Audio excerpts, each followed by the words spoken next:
और हर जगह हर स्थान पर संभाग की मीट जब करते हैं तो संभाग के सारे जिलों को कवर करते हुए पूरे प्रदेश में भी हमारे अपने सभी प्रकार के रोजगार परक सेक्टर में पर्याप्त रूप से ध्यान देते हुए हर जगह रोजगार की ध्वनि ध्यान में आए। मुझे इस बात की प्रसन्नता है रीजनल इंडस्ट्री कॉन्क्लेव सागर का उद्योगों के विकास से न केवल आर्थिक समृद्धि होती है बल्कि स्थानीय रोजगार भी सृजित होते हैं। प्रदेश में संतुलित और समान विकास की दिशा में कदम बढ़ाने के उद्देश्य से बुंदेलखंड में ये रीजनल इंडस्ट्री कॉन्क्लेव ये हमारे उस क्रम में चौथे नंबर की है। इस आयोजन के माध्यम से प्रदेश और बुंदेलखंड की औद्योगिक संभावना हेतु निवेशकों के सामने सभी प्रकार के सेक्टर का प्रस्तुतिकरण करने का मौका मिला। मुझे इस बात की प्रसन्नता है कि जब उद्योगपति और निवेशकों के बीच संवाद करते हैं तो बड़े पैमाने पर निवेशक अपना मंतव्य प्रकट करते हैं और मुझे इस बात का पूरा आनंद है बड़े पैमाने पर आज हमारी ये बैठक का करना सार्थकता की दिशा में माना जा सकता है। स्थानीय एमएसएमई को बड़े उद्योगों के साथ साझेदारी करने के अवसर प्राप्त हो रहे हैं, जिससे न केवल हमारी अपनी औद्योगिक इकाइयां मजबूत होगी बल्कि कुटीर उद्योग ग्रामोद्योग के इकोसिस्टम को भी इससे जुड़ने का मौका मिल रहा है। आज लगभग 3,500 से ज्यादा प्रतिभागियों ने भागीदारी ली है। 6 देशों के अंतर्राष्ट्रीय प्रतिनिधियों ने भी इसमें सहभागिता ली है। उनके नाम क्रमशः इस प्रकार से है: Mongolia, Algeria, Kenya, Canada, Iran एवं थाईलैंड के प्रतिनिधि आज की कॉन्क्लेव में हमारे साथ शामिल हुए हैं। 10 राज्यों से निवेशक मध्य प्रदेश में सहभागिता करने के लिए आए हैं। 150 से अधिक विशिष्ट अतिथियों ने जो अपने अपने इंडस्ट्री क्षेत्र के स्वनाम धन्य बड़े नाम है ऐसे लोग हमारे बीच शामिल हुए, खासकर जिसमें पेट्रोकेमिकल्स, टेक्सटाइल्स, गारमेंट्स, नवकरणीय ऊर्जा, कृषि, खाद्य प्रसंस्करण एवं पर्यटन के उद्योगपति हैं जो मध्य प्रदेश में रुचि रखते हैं। उद्योगपतियों के साथ अनुभव भी साझा किए गए। मध्य प्रदेश के अग्रसर औद्योगिक नीति और अनुकूल औद्योगिक वातावरण के कारण से निवेश के निरंतर प्रस्ताव पास हो रहे हैं और मुझे इस बात का आनंद भी है कि हर जगह कोई निवेशक एक काम की यूनिट लगाने आता है, लेकिन वो जब माहौल देखता है तो उसकी इच्छा होती है कि वो एक और प्रस्ताव ले ले। मुझे आज इससे कई सारे हमारे मित्रों को भी यहाँ प्रस्ताव मिले हैं। एक बड़ा सेक्टर जैसे आज हमारे बीच में आया और उन्होंने कहा कि यहाँ हमको मालूम ही नहीं था कि यहाँ तांबा उद्योग भी लग सकता है, तांबे की बड़ी बड़ी खदानें हैं। ऐसे में उनका तुरंत मन बना और बड़े पैमाने पर 1,000 करोड़ की नई यूनिट का उनने अपना मन पक्का किया है। 20 से अधिक उद्योगपतियों उद्योग संगठनों के साथ 1-to-1 में मीटिंग की गई है। Oil and natural gas corporation के कार्यकारी संचालक श्री एस.के. दास, भारत पेट्रोलियम कॉरपोरेशन लिमिटेड के बीपीसीएल के कार्यकारी संचालक श्री ए. श्रीराम, पैसिफिक मेटा स्टील के श्री जेपी अग्रवाल इत्यादि बड़े औद्योगिक घरानों के साथ में भी व्यक्तिगत चर्चा करके समग्र विकास के लिए डिटेल प्लान बनाने के लिए साथ में स्टेट गवर्नमेंट और सेंट्रल गवर्नमेंट की इकाइयों के साथ भविष्य में विकास की विस्तार से बात करने के लिए आज हमको अवसर मिला है। 2 राउंड टेबल पे अलग अलग प्रकार से 2 सेक्टर पे विस्तार से चर्चा करके उसकी संभावनाओं को बढ़ाने का काम किया है। एक नवकरणीय ऊर्जा और टेक्सटाइल एवं तकनीकी टेक्सटाइल। 6 सेक्टोरल सत्र हुए: पेट्रोकेमिकल्स, प्लास्टिक, कृषि, खाद्य प्रसंस्करण और डेयरी, सूक्ष्म लघु मध्यम उद्यम एवं स्टार्टअप, कुटीर उद्योग आदि पर भी विस्तार से चर्चा की गई। ओएनजीसी के प्रतिनिधियों ने द्वारा बताया गया है कि हटा जिला दमोह क्षेत्र में ओएनजीसी द्वारा 2026-27 में गैस उत्पादन की संभावना है, जिसको तुरंत शुरू करने के लिए आवश्यक अनुमतियां और कुछ कार्रवाइयां की गति देने की जरूरत है। हमने निर्णय किया कि न केवल हटवा दमोह बल्कि मध्य प्रदेश के कई जिले जैसे बालाघाट, मंडला और अन्य हमारे पास गैस आधारित उद्योग लगाने की बड़ी संभावना है। इस पर समग्र रूप से हम काम कर रहे हैं और हमारी प्रायोरिटी है कि 26-27 में हटा का गैस उत्पादन शुरू करा दें और इसके साथ साथ बाकी भी सेक्टर में इसी प्रकार से चिंता कॉन्क्लेव में बुंदेलखंड हैकेथलॉन का आयोजन किया गया, जिसमें 60 स्टार्टअप द्वारा भाग लिया गया है। प्रतिभागी स्टार्टअप में से प्रथम विजेता को 5 स्टार्टअप पुरस्कार राशि, ट्रॉफी, प्रशंसा पत्र ये लाखों रुपए के दिए गए हैं। आशय पत्रों का विवरण, रीजनल इंडस्ट्री कॉन्क्लेव 2024 में 96 इकाइयों के आशय पत्र जारी किए गए, जिसमें 240 एकड़ भूमि का आवंटन किया गया, जिसमें 1560 करोड़ से अधिक का पूंजी निवेश एवं 5,900 से अधिक व्यक्तियों का रोजगार इन आशय पत्रों में समाहित है।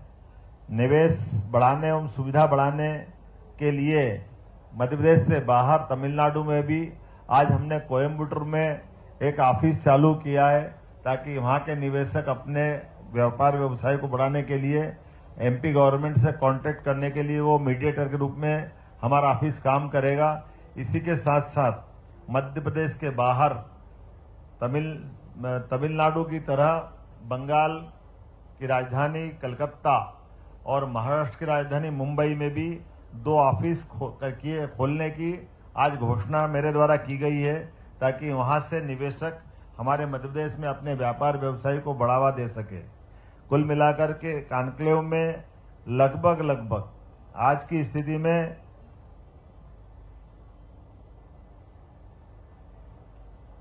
मेरी जो जानकारी है, अभी इसमें लगभग 1000 करोड़ से के प्रस्ताव और जुड़ेंगे, लेकिन अभी से 2 घंटे पहले का आंकड़ा जो मेरे पास आया था वो 18,981 करोड़ का है और इसमें 1000 जोड़ते हैं तो लगभग ये 19,981 अर्थात लगभग 20,000 करोड़ के आसपास का ये हमारा यहाँ का आज का इस कॉन्क्लेव में निवेश के प्रस्ताव प्राप्त हुए हैं। 23,000 और बढ़ गया, लगभग ये हर घंटे बार बढ़ रहा है, क्योंकि लगातार जैसे मैंने कहा कि निवेशक अपने प्रतिफल उत्साह उमंग दिखाई दे रहे हैं। तो ये जैसे स्कोर होता है क्रिकेट का, हर घंटे बाद स्कोर में रन बढ़ते जाते हैं, ऐसे निवेशकों के प्रस्ताव बढ़ते जा रहे हैं। तो 23,000 करोड़ का निवेश हमारी आज की सागर की कॉन्क्लेव में प्राप्त हुआ है और इसके माध्यम से लगभग 27,875 रोजगार के अवसर सृजित होंगे। मैं दोबारा दोहराता हूं, यह आंकड़ा इतना बड़ा है, ये उत्साहवर्धक है। 27,875 रोजगार के अवसर ये इंडस्ट्री कॉन्क्लेव के माध्यम से भविष्य में मिलने वाले हैं, जिसकी बृहत अर्थात बड़ी औद्योगिक इकाई, सूक्ष्म, लघु और मध्यम औद्योगिक इकाई, ये सब मिला करके ये बड़ा सेक्टर हम कवर कर रहे हैं। मैं उम्मीद कर रहा हूं कि जिस प्रकार से हमारी इंडस्ट्री कॉन्क्लेव ने अपना रोल अदा किया, उसमें कुछ उल्लेखनीय बड़ी इंडस्ट्रियों के नाम में ले लूंगा, यही पर्याप्त है, बाकी छोटी छोटी जोड़ेंगे तो काफी है। अर्थात जैसे हमारी गीतांजलि ग्रुप के द्वारा, पैसिफिक मेटा स्टील के द्वारा निवाड़ी जिले में 3200 करोड़ के लागत से एक इंडस्ट्री लगने वाली है, जो समग्र रूप से स्टील निर्माण का काम करेगी। ये इस प्रकार की इंडस्ट्री अपने मध्य प्रदेश की पहली इंडस्ट्री होगी, जिसके माध्यम से 1250 लोगों को रोजगार मिलेगा। पैरामाउंट केबल द्वारा केबल निर्माण के लिए 250 करोड़ की लागत से अपनी इंडस्ट्री लगाने की घोषणा हुई है, जिसमें 375 लोगों को रोजगार मिलेगा। अवनी परिधि द्वारा छतरपुर में मैग्नीज खनिज की एक इंडस्ट्री लगाएंगे, जिसमें 371 करोड़ की लागत है और 300 करोड़ के लोगों को इस 300 रोजगार के अवसर अर्थात रोजगार पाने वाले लोगों को लाभ मिलेगा। Industry and traders welfare association द्वारा बीना में गारमेंट्स की 100 करोड़ के निवेश की योजना, जिसमें 500 लोगों को रोजगार मिलेगा।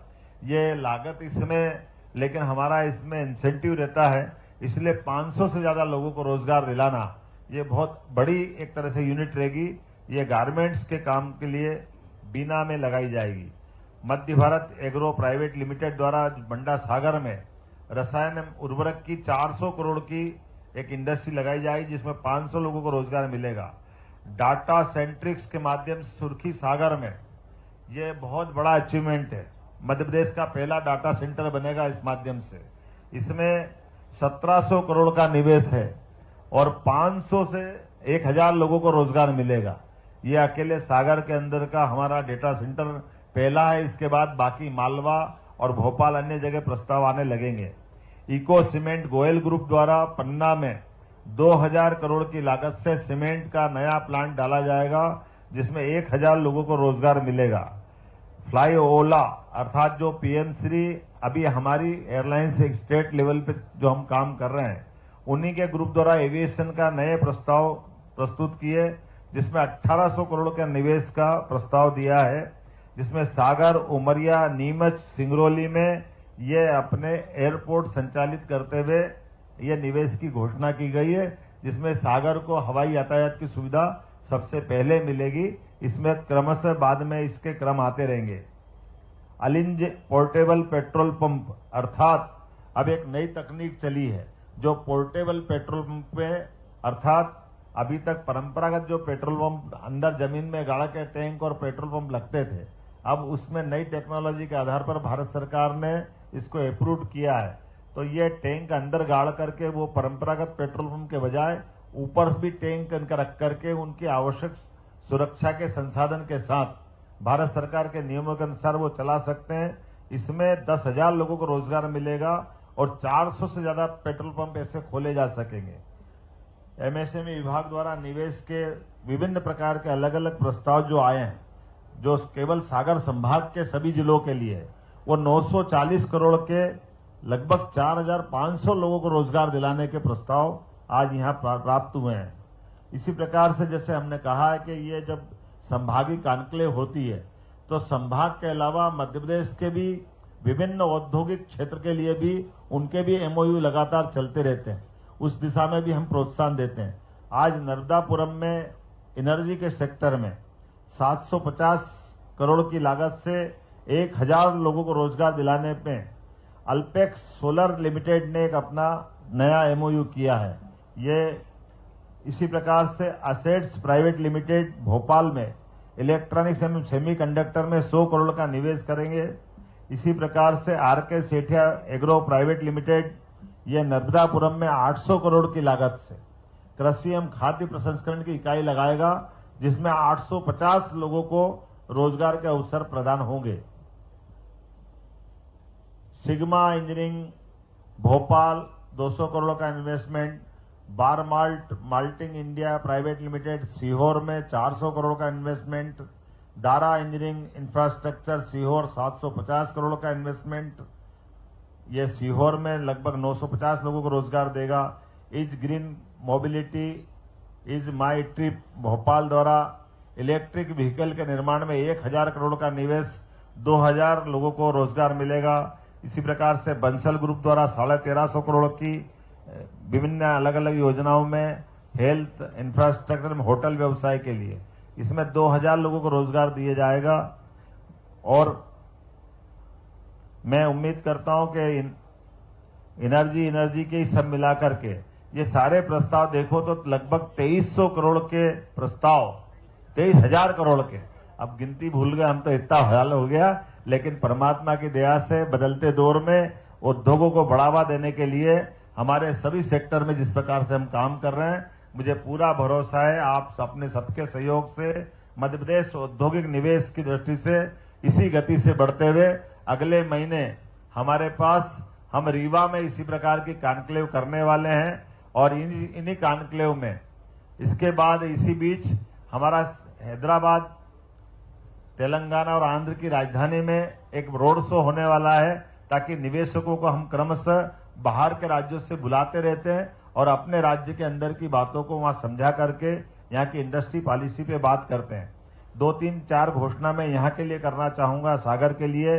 रीजनल इंडस्ट्री कॉन्क्लेव के अवसर पर सिंध गोवा औद्योगिक क्षेत्र सागर में बैंकिंग कार्यों हेतु एक बैंक की शाखा खोली जाएगी। इसके कारण से स्थानीय निवासियों और निवेशकों को वित्तीय सेवा में सरलता प्राप्त होगी। सिंध गोवा सागर नगर निगम और इंडस्ट्रियल बेल्ट ये इंडस्ट्री डिपार्टमेंट के बीच एमओयू हुआ है, जिसमें 10 MLD ट्रीटेड पानी हम उद्योगों को लिए दिलवाएंगे। ये परस्पर एमओयू आज हुआ है। इसी प्रकार से भारत सरकार दिल्ली नागपुर इंडस्ट्रियल कॉरिडोर बनाया जा रहा है, जिसमें MPIDC के माध्यम से सागर जिले के मसवाली गांव में 1300 एकड़ का नया मेगा इंडस्ट्रियल पार्क भी डेवलप करने की आज हमने यहाँ घोषणा की है, जिसमें हजारों लोगों को रोजगार मिलेगा और एक नया पूरा इंडस्ट्रियल बेल्ट बनेगा। ODOP के माध्यम से भी एक जिला एक उत्पाद की नई नीति हम बनाने जा रहे हैं, जिसमें स्थानीय शिल्प और कौशल को बढ़ावा दिया जाएगा और आर्थिक क्षेत्र समृद्ध करने के साथ ग्रामीण क्षेत्र को भी वित्तीय तरलता में ताकत मिलेगी। कोलकाता में निवेश संवर्धन का, MPIDC का और कलकत्ता सहित मुंबई में भी नया कार्यालय खोला जाएगा, जिसमें सभी प्रकार की इन व्यवस्थाओं को बढ़ावा देने के लिए मैं उम्मीद कर रहा हूं कि जिस प्रकार से हमारे ये जो निवेशकों के प्रस्ताव आ रहे हैं, निश्चित रूप से एक नया रिकॉर्ड बनेगा और रिकॉर्ड 2 नाते से आने वाले समय में जो हमने तय किया है कि मध्य प्रदेश सरकार का बजट 5 साल में डबल करते हुए सभी प्रकार की निवेश की संभावना के साथ हमारी आर्थिक संग्रहण की ताकत भी बढ़े और राज्य वित्तीय व्यवस्था में मजबूत बने। मुझे पूरा भरोसा है कि 5 साल तो लंबा है, लेकिन जिस प्रकार से ये गति बनी है, लगभग 10 महीने में जिस प्रकार के संदेश आ रहे हैं और ये गतिविधि संपन्न हो रही, लगभग लगता है कि उस निर्धारित अवधि के पहले ही हो सकता है 3 या 4 साल में हम अपने लक्ष्य की प्राप्ति कर ले।